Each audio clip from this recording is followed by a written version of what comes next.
curtsy,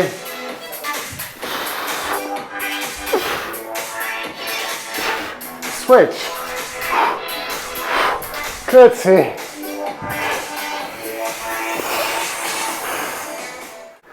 let's talk about the curtsy lunge. It's very important that you have ankle flexibility. If I can get Anna to do a curtsy lunge with just body weight towards me. There we go. And stay there. Okay. Right here, what's happening at the ankle is ankle inversion. Right here. So this knee is coming that way. Come back up. Now face the camera and do that same move. Now people can see that this knee is going that way. Ankle inversion. So the opposite is eversion. That would be going this way. But this is inversion. Come back up. So it's very important that you have that. Okay? That you have that ankle flexibility right there while being able to keep your foot flat. If that comes off your foot, off the ground, then you're just going too far with your curtsy lunge already. You're not ready for that range. Okay, so then you should be going here for now. Start here, and then here, and then here, and then here, and work your way up.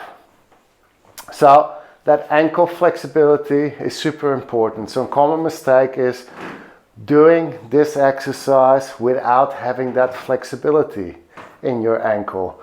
If I can get Anna to do the same move again, but coming towards me.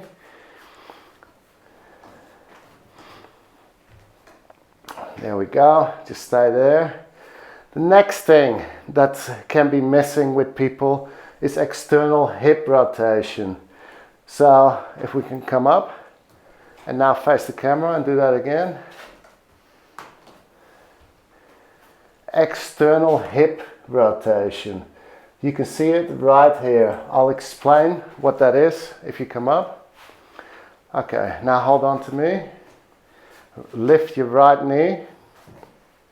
Okay, now bring your ankle towards me. That's external hip rotation right here. Okay, now bring it back here. Here it's neutral, and this is external hip rotation.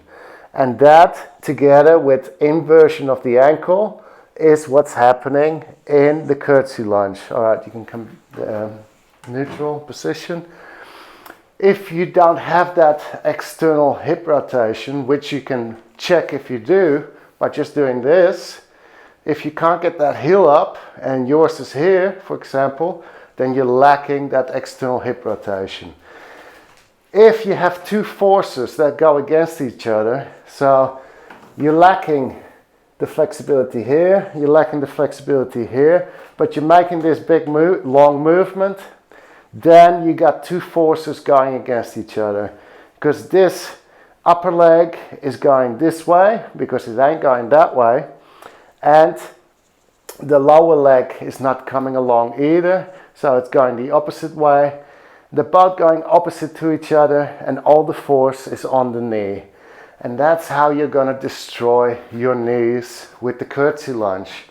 If you don't have that flexibility in the ankles, right here, inversion, right there, and you don't have your external hip rotation, which is again flexibility, range of motion, if you don't have that here, then you run a risk of injuring yourself, injuring your knee, especially when you start adding weight to it.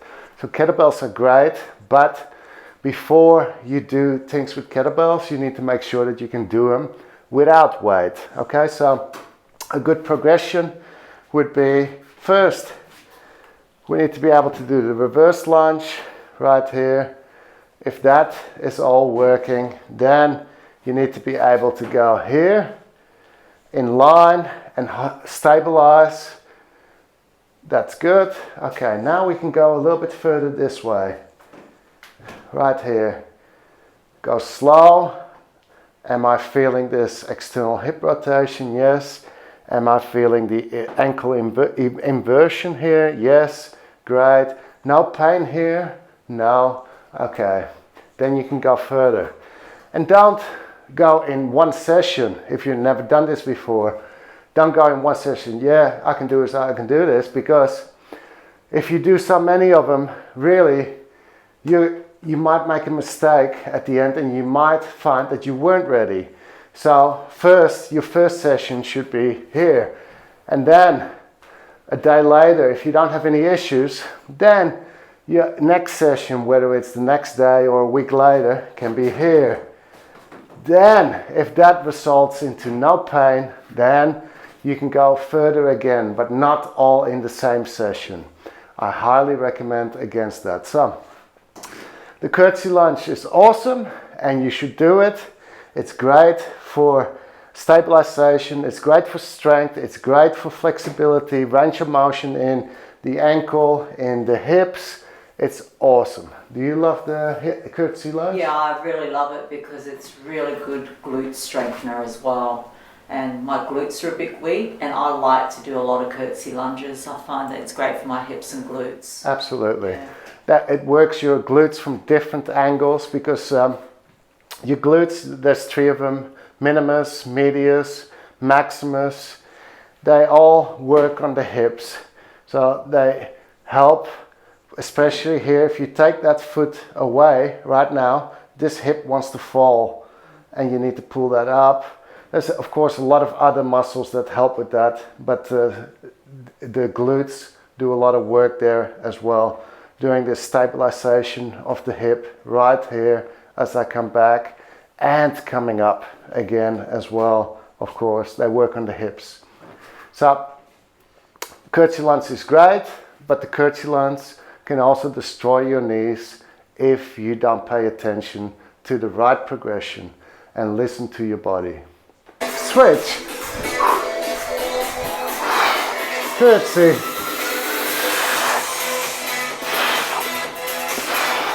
Switch. Curtsy.